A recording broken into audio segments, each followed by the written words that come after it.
कास्टच्या बाबतचं एक संविधानिक एक धोरण आहे आणि संविधानिक एक व्यवस्था आहे. काल मुख्यमंत्र्यांनी स्वतः सांगितलं की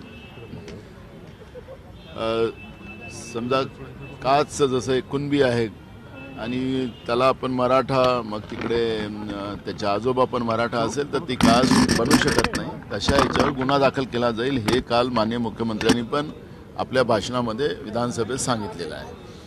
त्यामुळे जरांगे पाटील काय मागणी करते हा विषय आज नाही.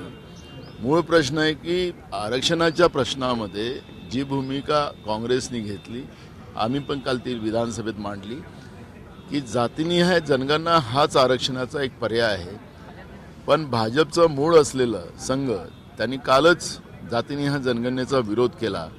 म्हणजे भाजपला खऱ्या अर्थानं हे आरक्षण संपवायचं आहे या पद्धतीचा वाद. अमृत नोनी आर्थो प्लस ये एक प्रूवन फॉर्मूला है. इसमें मौजूद नोनी फल के गुण और आयुर्वेदिक जड़ी बूटियां शरीर को जरूरी पोषक तत्व देने के साथ साथ हड्डियों और जोड़ों के घिसने, उनमें होने वाले सूजन और दर्द को रोकने में मदद करता है. दर्द मुक्त जीवन के लिए अमृत नोनी ऑर्थो प्लस.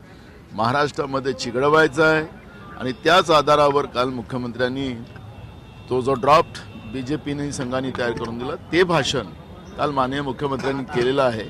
त्यामुळे जरांगे पाटील काय म्हणतो हे महत्वापेक्षा आमची संविधानिक व्यवस्था ही सगळ्यात महत्वाची आहे.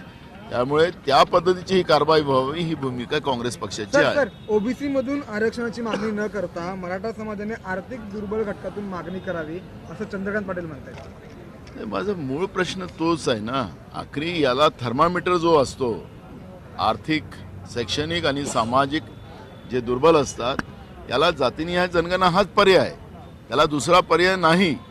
ही जी शिंदे समिती बनवून हे फक्त कुणबी प्रमाणपत्र आहे का हे तपासण्याचं काम जे केलं जातं हे थातुरमातुर व्यवस्था आहे. खऱ्या अर्थानं परमानंट या पद्धतीचं सोल्युशन काढायचं असेल सरकारला. आणि नुसतं मराठा आरक्षणाचंच नाही बोललेत मुख्यमंत्री, अनेक जाती महाराष्ट्रामध्ये आरक्षणासाठी प्रतीक्षित आहेत, त्यांचे आंदोलन चालू आहे. त्याही जातीला आम्हाला आरक्षण द्यायचं आहे असं मुख्यमंत्र्यांनी म्हणालेत. याचा अर्थ या सगळ्या पर्यायाला एकच आहे तो पर्याय, आणि तो संविधानिक पर्याय जो आहे तो जातीनिहाय जनगणना आहे. सरकारने करावं आणि हे सगळे सोल्युशन त्याच्यातून बाहेर येतो आणि महाराष्ट्र हे जी आग महाराष्ट्रामध्ये लावण्याचं काम सरकार करते ते आपोआप थांबते. आज दिल्लीवारी आहे. आज मुख्यमंत्री आणि दोन्ही उपमुख्यमंत्री दिल्लीला चाललेले आहेत. अमित शहाला भेटणार, कांदा विषय असतील, अनेक विषय असतील. कांदा शेतकऱ्यांचा खराब झाला, इतके दिवस काय करत होते हे लोक? यांचं डबल इंजिनचं सरकार सांगतात आहे. मी अनेक बाजार समितीची, मग लासलगाव बाजार समिती असेल, नाशिक जिल्ह्याच्या अनेक बाजार समित्या असतील, पुणे जिल्ह्यातल्या जिथं कांदा मोठ्या प्रमाणात येतो, मी सगळ्या बाजार समितीची माहिती घेतली. 4-4, 5-5 दिवस शेतकऱ्यांचा कांदा ट्रॅक्टरमध्ये, गाड्यामध्ये भरला राहिला, तो खराब झाला.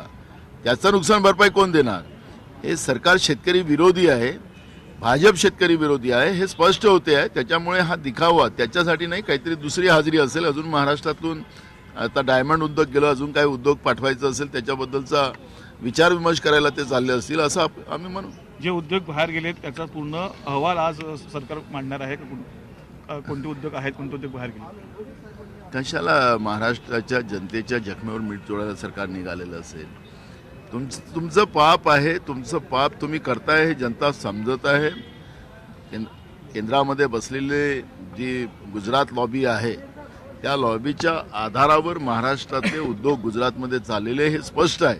त्यामुळे ही नौटंकी सरकारने करू नये. लाल मातीतली कुस्ती म्हणजे